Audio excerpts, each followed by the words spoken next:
Always forget how good that car sounds, you know it? Yeah.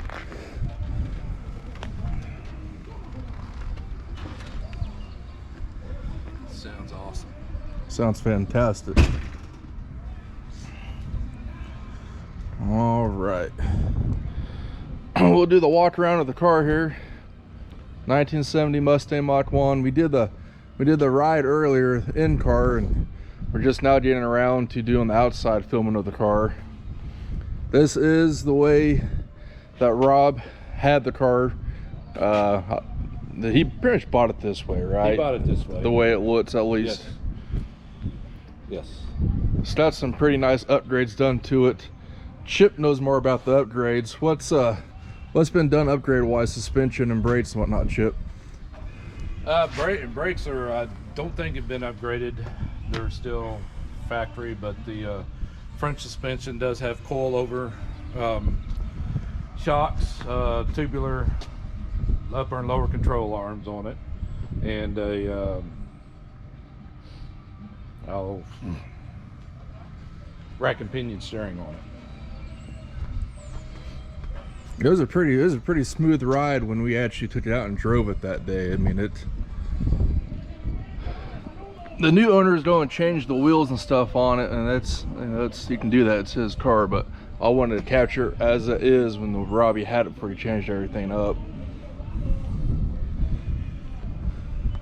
Taking the vertigate shifter out, putting the regular, more conventional Hurst shifter in it. Definitely sits slower in the front compared to your factory standard Mach 1. So it does have coilovers on it, so it does sit pretty low, but it gives us a nice stance. It's kind of high in the back, low in the front. That traditional 1960s muscle car look.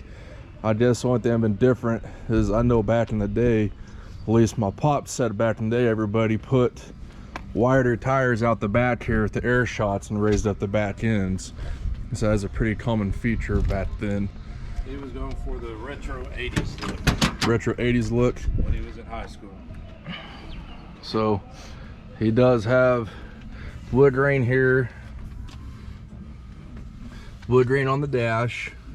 Now it does have odometer gauges in it instead of the factory gauges. Instead of the vertigate shifter, which is being replaced with the 4-speed standard shifter. AC heat. It's got the clock over there with the Mach 1 emblem. The seats are actually really comfortable seats. They're Pro Car seats. Normally I don't fit in seats like these. This is actually really comfortable. The back has a drop down rear seat, which I don't think that's standard. Isn't that an option you could get on these? I'm not sure. I want to say that's an option. I think it is. There wasn't standard on them.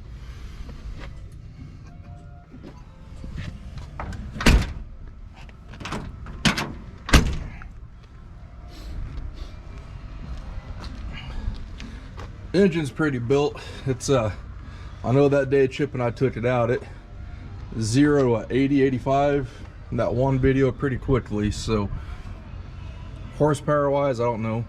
What do you think, Chip? 450? At least. At least 450 horsepower, maybe a little bit more. 351 Cleveland, fuel injected. It's got the Phytech on it, which we're not real familiar with the Phytech so much at work here. We run a lot of the Edelbrock and Holley sniper system, but I've heard good things about Phytech.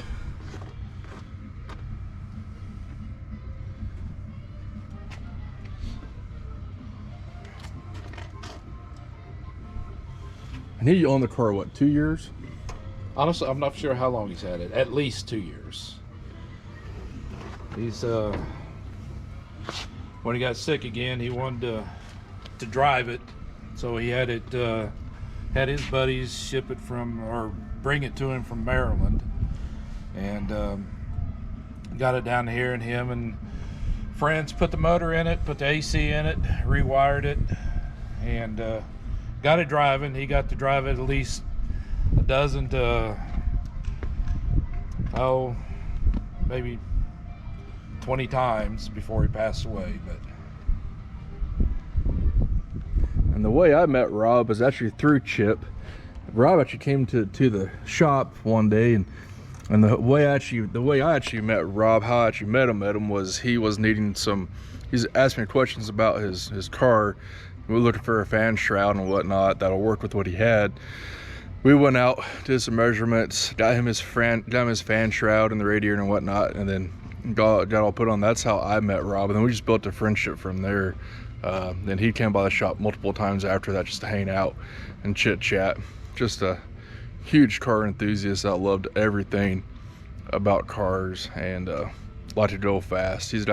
I will post some pictures of him and his drag cars in the video at the end of it so you can see it, but he's got some cool, really cool 57 Bel Air. And what year is this Chevelle? 65 or 66? 66 Chevelle drag car. So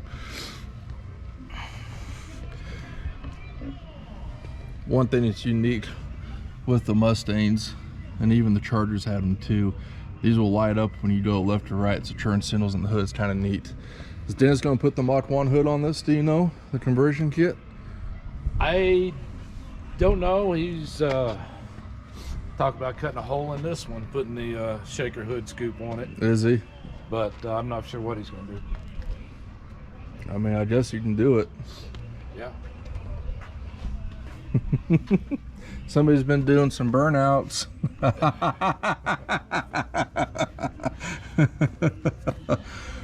Yeah. But that's what it's made for, man. They're made to have fun. A lot of guys buy these cars and let them sit in their garage and they never drive them. I just don't know how you cannot drive a car. I mean, this car is not perfect. It does have its little issues here and there, but it's what I would call a great driver car. I like to drive my cars, and we got a car that's super nice and no scratches, no dents. Well, then you get nervous about somebody coming by and damaging it and whatnot. And a nice driver car that looks good, to me, is more fun because you're not so much worried about it. And this still looks good. It's still a good looking car. And we think, we haven't ran the Marty report yet, but we think the Marty report's gonna come back this car is originally red, but we don't know. We didn't ran right now. All right, Chip. Close the hood on that beast. And then, of course, he's got those on it.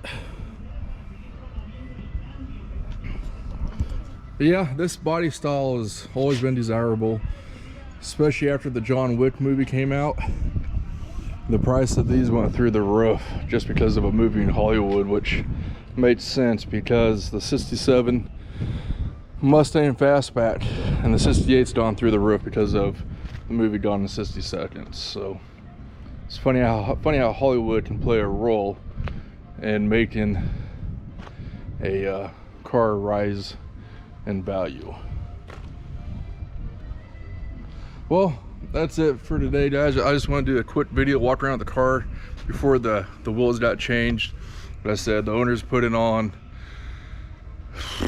American Racing Magnum 500 wheels, 17s instead of the 15s he has here. And I get asked a lot in my videos what size wheels and tires are on the car, so I guess I'll tell you real quick. The bat tires are if I can find it, 295, 50, or 15s. That's the back. And then the fronts are 235, 60, or 15. So there's your wheel size for those guys always asking about the wheel sizes. Thanks again for checking out the video. Let me know what you think. If you had one of these back in the day and you miss it, let me know. Share some memories with me.